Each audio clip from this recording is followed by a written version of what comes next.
네, 여러분, 오늘은 조금, 애들한테는 조금 더 어려운 설교인데, 어른용으로 설교를 준비했는데요.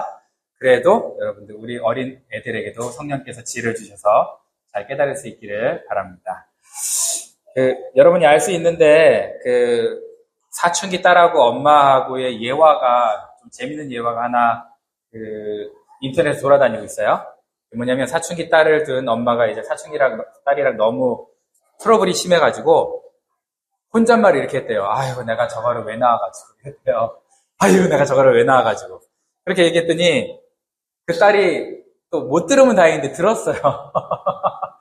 딸이 들었어. 그래가지고 딸이 화를 내면서 누가 날 이따구로 낳으래? 누가 날 이따구로 낳으래? 이랬대요.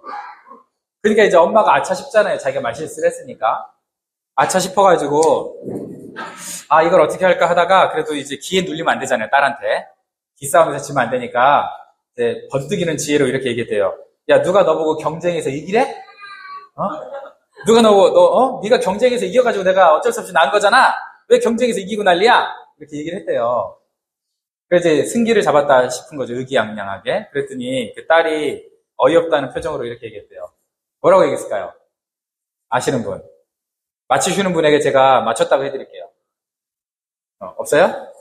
뭐라고 얘기했냐면 이 딸이 누가 경기를 개최하래? 누가 경기를 개최하래? 경기를 개최하니까 내가 1등한 거 아니야? 이렇게 얘기를 했답니다. 여러분 엄청난 확률 3억 분의 1이라고 하잖아요. 보통 평균적으로. 그죠? 3억 분의 1의 확률로 여러분 자녀들이 지금 여러분의 품 안에 있는 거예요. 그죠? 그런데 우리가 그런 3억 분의 1의 확률이라고 치지만 부부는 어떨까요? 부부는 전 세계 인구가 대략 80억이 넘거든요. 여러분 부부는요 80억 분의 1이에요. 80억 분의 1로 만나가지고 지금 이렇게 사는데 여러분 티격태격 우연으로 사는 걸까요? 아니면 하나님께서 어떤 목적을 가지고 여러분에게 인도해 오시는 걸까요? 당연히 목적을 가지고 인도해 오시는 거예요. 그럼 난 아직 결혼을 못 했는데요. 마찬가지 올 거예요. 여러분에게 좋은 사람 올 거고요. 혼자 산다 하더라도 하나님께서 여러분이 이 땅에 보내신 이유가 우연이겠습니까? 그죠? 절대 우연은 아니겠죠? 그래서 저와 여러분들이 그런 마음으로 살아야 합니다. 오늘은 저희가 율법과 믿음과 율법이라는 오해를 좀 풀어보려고 해요. 여러분, 율법 그러면 극단적인 율법주의가 있어요. 율법주의를 영어로 뭐라 그래요? legalism이라고 하죠. 그죠? 율법주의는 어떤 거냐면 법은 원래 누구를 위해서 만들어졌어요? 저와 여러분을 서로 화목하게 하려고 법이 만들어진 거예요. 질서를 잡으려고. 그런데 그 법을 어떻게 해요? 법을 집행하는 사람들이? 여러분, 법을 집행하는 그 감시 카메라 갖고 있는 사람들, 경찰들이 어떤 자세로 여러분을 보고 있습니까? 저 법을 어기면 잘 훈계해서 보내줘야지 이럽니까? 어기기만 해봐라 이럽니까? 어기기만 해봐라. 걸렸어. 딱! 이래가지고 딱지 떼려고 법을 집행을 하잖아요. 그죠? 이걸 뭐라 그래요? 율법주의. 그죠? 이걸 율법주의라고 합니다. 그에 반해서 극단적인 게 또 있어요. 반율법주의. 반율법주의는 뭐예요? 자기가 왕이에요. 내 마음대로 하는 거예요.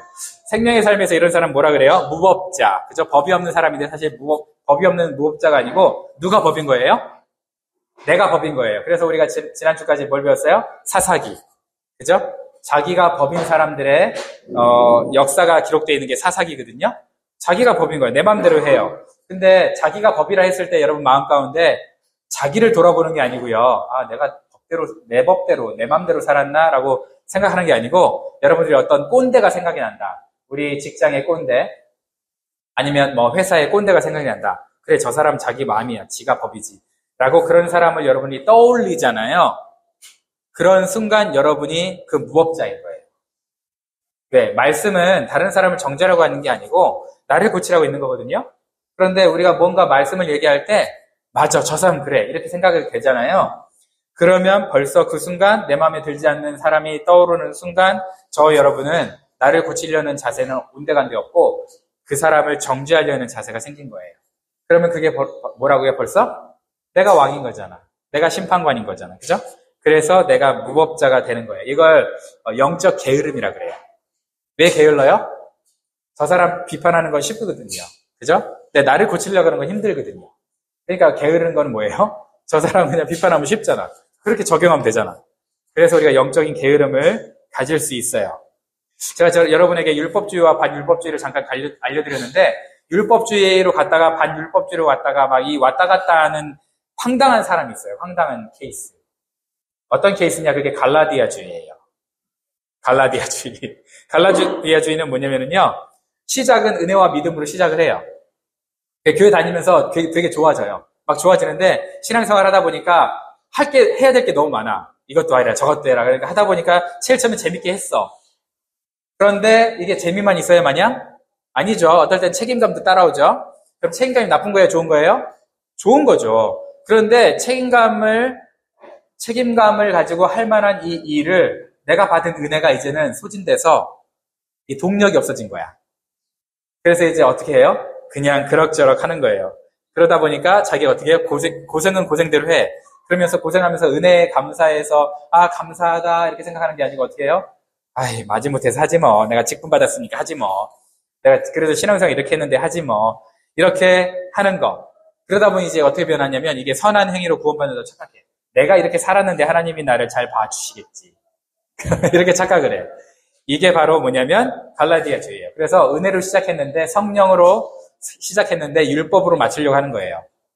그래서 갈라디아 3장 1절을 그렇게 얘기했어요. 야 어리석도다 갈라디아 사람들아, 너희가 은혜로 시작했는데 성령으로 시작했는데 율법으로 맞추려고 하느냐? 이렇게 얘기하고 있어요. 물론 그거는 간단하게 얘기하면 할례 받지 말아라. 그때 할례를 자꾸 강조를 했거든요. 할례 받을 필요가 없다라고 얘기하는데 그 할례 사건 하나만 가지고 얘기하는 건 아니에요. 전체적으로 보면. 그래서 우리가 보면은 그럴듯해 보여요. 왜냐하면 우리가 성경대로 살려고 하다 보면 여러분 마냥 기뻐요? 아니면 힘들어요? 힘들 때 있잖아요. 그죠? 저한테 물어보세요. 마냥 기뻐요? 힘들어요? 저는 마냥 기뻐요. 저는 마냥 기쁜데 여러분 항상 마냥 기쁜 건 아니에요. 그러다 보니까 우리가 구원이잖아요. 구원 가지고 목사님들이 구원 가지고 장난질을 칠 수밖에 없는 거예요. 목사님들이 나빠서 그런 게 아니에요. 저는 여러분에게 그런 적이 한 번도 없지만 목사님들은 뭐라고 얘기해요? 너 그러다가 구원 받겠어? 이렇게 얘기하는 거잖아요. 그럼 뜨끔해지잖아요. 그죠? 뜨끔. 너희 구원받은 사람 맞나? 이렇게 뜨끔하는 거죠. 왜냐하면 성경에 너희 구원을 이뤄라 라고 얘기하고 있잖아요. 그죠? 그리고 너 받았다. 구원을 받았다. 뭐야 도대체 이게 받은 구원이야? 받을 구원이야? 받아가는 구원이야? 알 수가 없잖아요. 헷갈리죠? 그럴 때 여러분 뭘 해야 돼요? 생명의 삶을 들어야 돼요. 그러니까 생명의 삶을 들으라는 거예요. 그죠? 생명의 삶이 명확하게 이런 오해를 풀어줄 수 있도록 생명의 삶이 명확하게 나오니까 꼭 생명의 삶을 들으세요. 간단하게 얘기해주면 우리가 영혼육의 구원을, 영의 구원은 이미 받았어요. 그죠? 예수님 믿자마자. 혼은 우리가 이루어가는 거예요. 육은 우리가 죽으면 구원받는 거예요. 알겠죠? 그것 때문에 막 헷갈리는 거야. 자꾸 헷갈리는데 어쨌든 그 헷갈리는 사람들이 신앙생활을 잘해보려고 하는데 양심이 있어서 버리지는 못하고 신앙에 동력은 없고 그러다 보니까 하는 게 뭐예요? 네, 어정쩡한 율법주의. 그게 뭐야? 갈라디아주의예요. 그게 갈라디아주의인데 여러분 율법주의와 반율법주의로는 당연히 구원 못 받는 거 여러분 알죠? 그죠? 근데 이제 갈라디아주의는 구원 받을까 못 받을까? 우리가 이걸 이제 고민해봐야 되는데 성경은요 이거 위험하다고 얘기하고 있어요.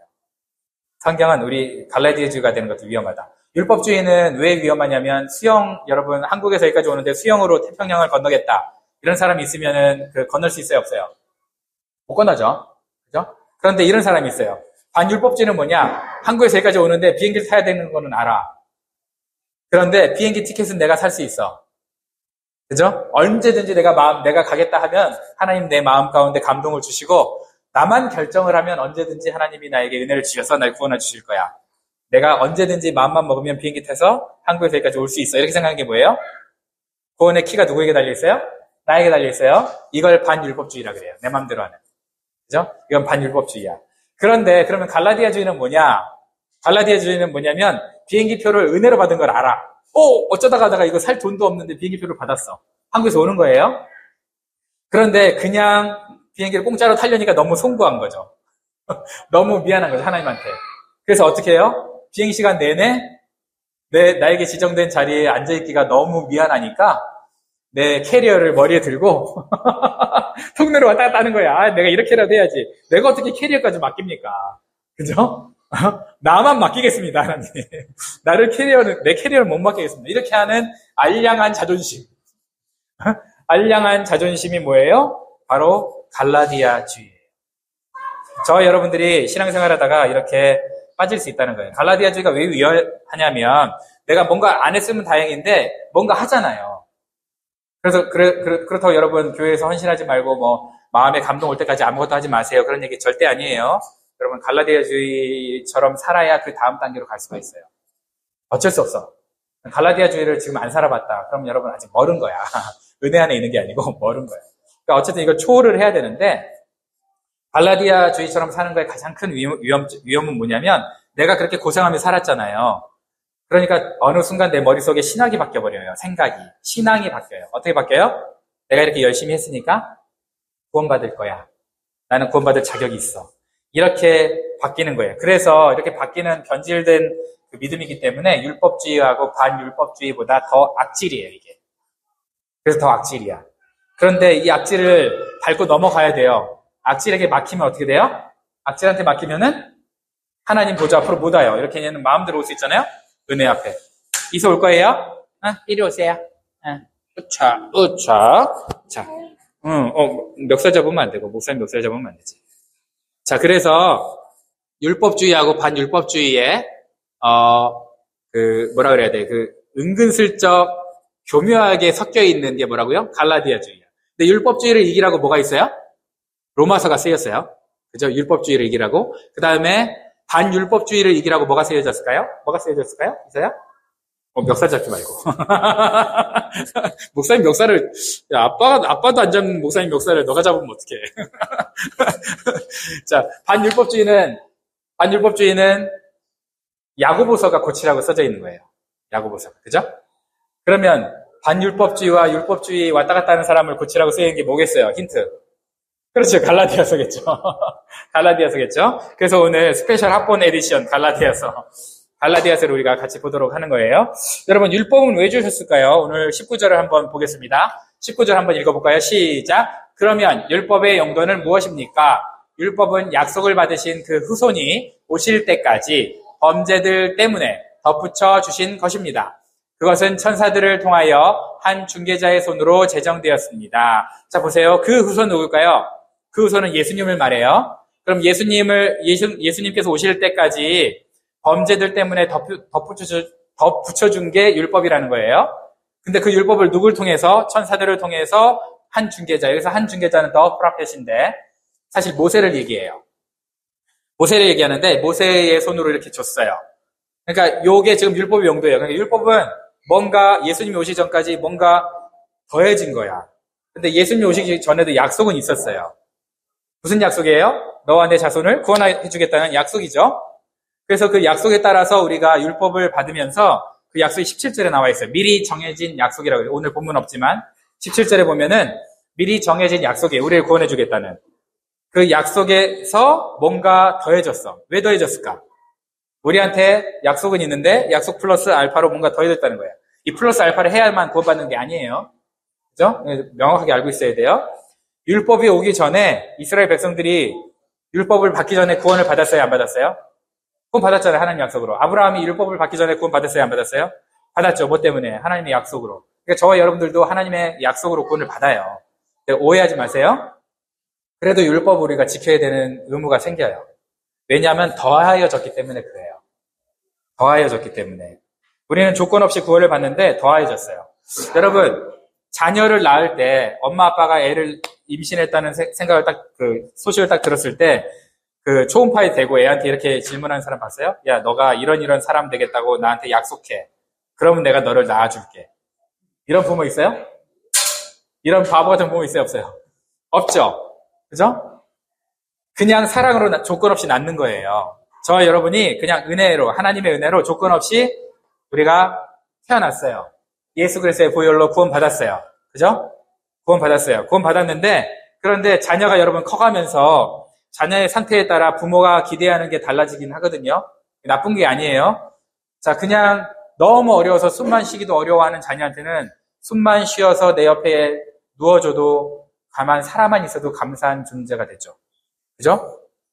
그런데 만약에 잘 뛰어다니고 건강해, 먹는 것도 잘 먹어. 그런 자녀한테 야, 너 숨만 쉬어줘도 고마워. 이런 부모 있어요? 없어요? 없죠. 잘 뛰고 건강한 애한테는 우리가 욕심이라고 말할 수도 있지만 기대를 하잖아요. 하나님도 마찬가지 아니겠습니까? 하나님도 우리에게 은혜로, 십자가의 은혜로 우리를 구원해 주셨지만, 어느 순간까지는 그냥 믿기만 해줘도 너무 고맙겠죠.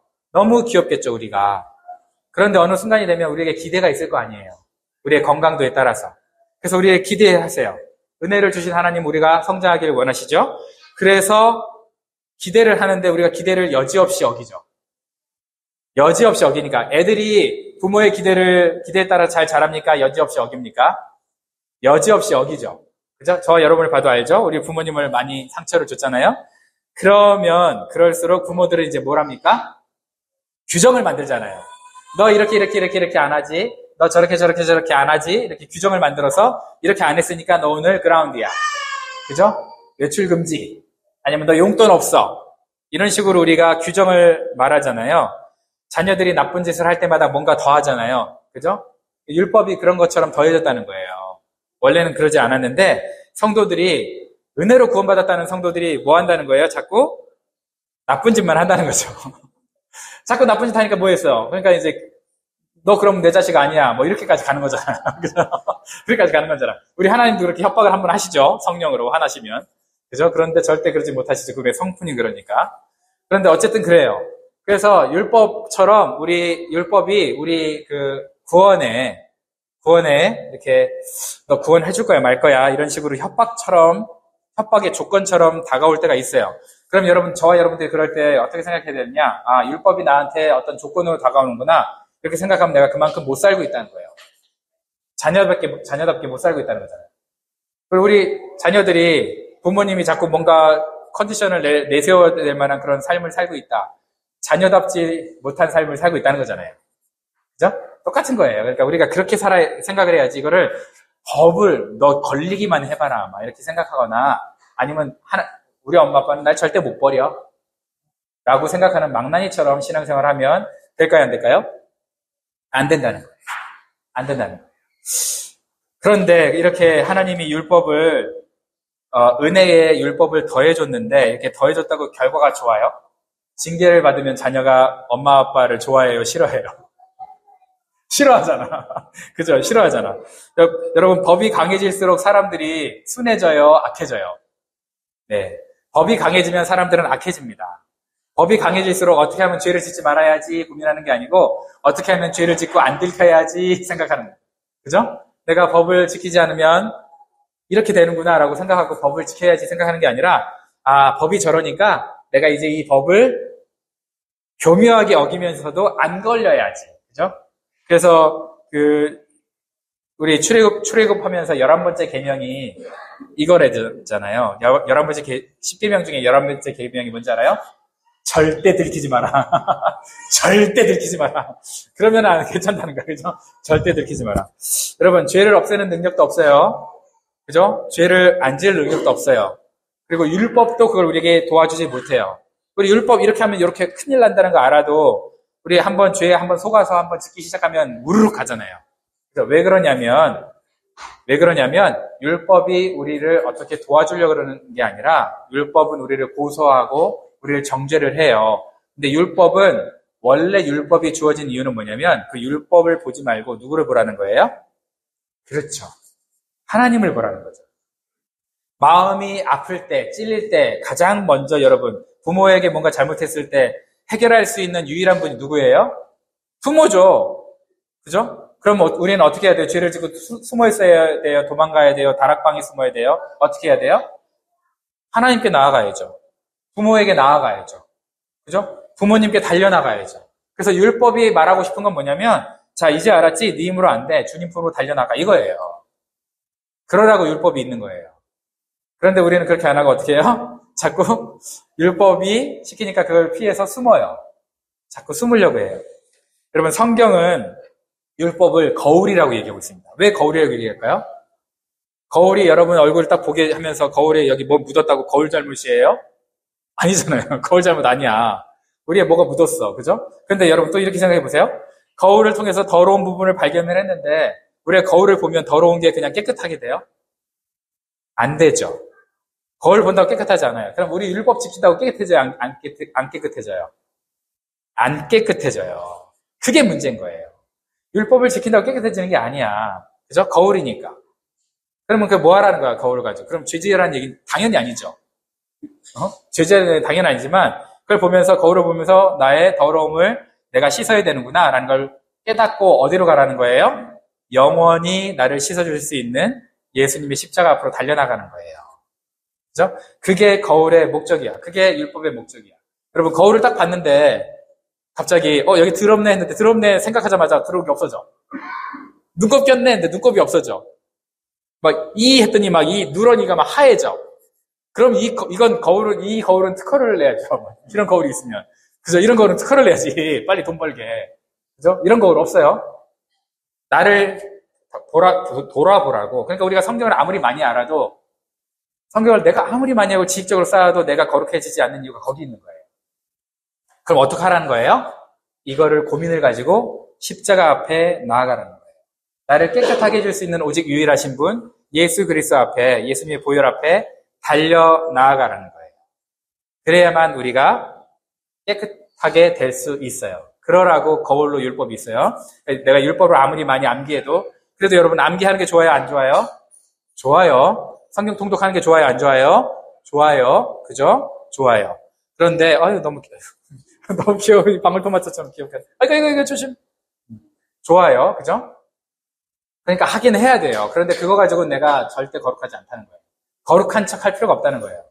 왜? 그걸로 내가 거룩해지는 게 아니니까. 그럼 뭘로 거룩해진다고요? 예수님의 보혈로. 그러면 여러분, 좀 거룩하게 산다고 이렇게 칭찬받을 때 누가 높임받아야 될까요? 그렇죠. 이게 문제인 거예요. 갈라디아주의의 가장 큰 문제는 뭐냐면, 지가 좀 거룩하게 살았어. 하나님 능력 주셔서. 근데 어느 순간이 되니까 지가 거룩한 줄 알아. 이게 문제인 거예요. 이게 문제인 거예요. 여러분, 그렇게 살면 안 돼요. 그걸 전문용어로 뭐라 그런다 그랬죠? 자기의. 그죠? 자기의를 세우는 사람이 돼버리는 거예요. 잘못하면. 그렇게 살면 절대 안 돼요. 자, 우리 20절 한번 보겠습니다. 시작. 그런데 그 중개자는 한쪽에만 속한 것이 아닙니다. 그러나 하나님은 한 분이십니다. 자, 여기서 중개자는 누구라고요? 1차적으로 모세를 말해요. 그죠? 그러니까 중개자, 그러면 여러분 중개자, 중개인 알죠? 리얼터. 두 사람 사이에서 이렇게 가격도 딜해주고 서로 손해보지 않게 잘해주잖아요. 여기는, 한국은 한 명의 리얼터가 다 해주는 것 같은데, 아니, 요즘 바뀌었나? 여기는 리얼터가 두 사람이죠. 바이어 쪽 리얼터, 셀러 쪽 리얼터. 그죠? 리얼터가 이제 두 사람이 이렇게 만나지만, 어쨌든 한 사람이 리얼터가 만났을 때 어떻게 하죠? 양쪽을 다 들어보고 양쪽을 조율을 해주잖아요. 그게 리얼터잖아요. 그걸 모세가 그런 역할을 했다는 거예요. 모세는 하나님 앞에서, 그다음 사람 앞에서 중재자 역할을 했다는 거예요. 그런데 이 구절이 좀 난해해요. 여러분, 국어를 좀 아시는 분은 이걸 한번 잘 깊이 생각을 해봐야 돼요. 보세요. 그런데 중개자는 한쪽에만 속한 것이 아니에요. 이렇게 얘기했어요. 중개자가 있는데 이쪽만 도와주거나 이쪽만 도와주는 사람이 아니에요. 양쪽을 도와줘요. 그러나 하나님은 한 분이세요. 뭔 얘기예요, 이게? 그러나 하나님은 한 분이세요. 뭐죠, 이게? 1차적으로는 무슨 얘기냐면, 지금 뭔 얘기하고 있어요? 율법과 그리스도, 율법과 복음 얘기하고 있어요. 그러니까 원래 중개자는 율법과 믿음과 율법 한쪽만 하는 건 아니라는 거예요. 그 역할 누가 했다고요? 모세가. 그죠? 그런데 하나님은 한 분이십니다. 그랬으니까 그 얘기는 뭐냐면, 하나님은요, 원래 하나님은 한 분이다 그러면 성경 전체를 딱 뒤져봤을 때 여러 가지 의미가 있지만 첫 번째 의미가 뭐냐면 변하지 않는다는 거예요. 하나님은 변하시지 않는다. 그 얘기는 뭐예요? 율법을 주신 하나님도 하나님이시고 복음을 주신 하나님도 하나님이시라는 얘기예요. 원래는요. 아시겠죠? 같은 분이란 얘기예요. 그런데 그렇게 해도 해석이 안 돼. 그런데 중개자는 한쪽에만 속한 것이 아닙니다. 그런데 하나님은 어제나 오늘이나 동일하십니다. 뭐 어쩌라고. 그죠? 어제나 오늘이나 동일하십니다. 그래? 그런데 우리가 헬라어를 조금 알면 원어가 여기서 한쪽에만 할 때 한편하고요. 하나일 때 하나하고 영어로 보면 지금 똑같죠? Just one party, one. 그 다음에 God is one. 무슨 얘기일까요? 자, 보세요. 하나님은 그 중개자는 한쪽에만 속한 것이 아닙니다. 많은 게 생략되고, 그러나 하나님은 한쪽만 편드십니다. 한쪽만 편드십니다. 그죠? 누구 편들까요? 율법이요. 우리 죽이려고. 이런 바보가 어딨어. 누구 편든다고요? 자녀 편을 드는 거죠. 예수 그리스도 안에서 자녀된 저와 여러분의 편을 들기 위해서 뭘 포기했다고요? 율법을 포기하신 거예요. 율법을 포기했다. 그런 뜻이에요. 그러니까 하나님은 니네 편입니다. 하나님은 우리 편입니다. 라고 얘기하고 있는 거예요. 그렇지, 이서야. 엄마 아빠는 네 편이잖아. 그죠? 엄마 아빠가 태호 편이겠어? 그래서 엄마 아빠는 네 편이야. 그래요? 그래서 여러분들이 잘 생각해야 돼요. 중재자는 한쪽에만 속한 것이 아닌데 다른 중재자가 있어. 예수 그리스도. 그죠? 유일하신 중재자가 계신데 중보자가 계신데 그분은 한 편이래. 누구 편? 하나님 편이겠어요? 설마? 이미 하나님 편인데? 그죠? 누구 편이라는 얘기예요? 우리 편이라는 얘기죠. 그래서 저 여러분들이 이 사랑을 알아야 돼요. 하나님의 모든 걸 포기해버리고 우리를 사랑한 이 사랑을 우리가 알아야 돼요. 그래야 갈라디아주의를 초월할 수 있어요. 그래야 갈라디아주의, 내 의를 세우려는 이걸 초월하고 진정으로 하나님을 더 사랑할 수 있어요. 그리고 내가 하는 모든 율법적인 행동이 잘나서 하는 게 아니고 잘 보이려고 하는 게 아니고 하나님을 사랑해서 할 수 있는 거예요. 그러라고 오늘 하나님께서 나는 네 편이야 라고 말씀하시는 거예요. 저와 여러분을 살리려고 율법 쪽에 있는 것을 포기하고, 하나님은 공의와 사랑이잖아요. 공의를 포기하고 일단은, 그죠? 물론 십자가에서 다 이루셨지만 공의, 율법적을 포기하고 누구를 선택했다고요? 사랑, 저와 여러분을 선택했다는 거예요. 그분이 누구라고요? 예수님이십니다. 우리 동영상 하나 그 시가 있어요. 심순덕 시의 엄마는 그래도 되는 줄 알았습니다라는 시예요. 원래는 여러분 불효자 여러분에게 어머니에 대해서 좀 더 생각해 보라는 차원이었는데요. 근데 우리 영혼의 부모님에 대해서 한번 생각해 보는 시간도 가졌으면 좋겠어요. 저는 이 시를 보면서 뭐라고 생각했냐면, 하나님은 그래도 되는 줄 알았습니다. 예수님은 그래도 되는 줄 알았습니다. 성령님은 그래도 되는 줄 알았습니다. 라고 바꿔봤어요. 그래서 저 자신을 한번 봤어요. 내가 우리 예수님을 향한 태도가 괜찮나?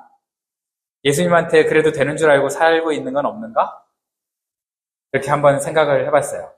여러분, 손과 발에 못이 박히시고 머리에 가시 면류관을 쓰시고 온몸에 채찍질을 당하시고 배신과 손가락질을 당하시고 심장이 터질 정도로 고통을 당하신 그 아픔을 당하신 그 예수님이 나한테 이런 대우를 받아도 되는 줄 알고 산다면 그건 좀 문제 아닐까요?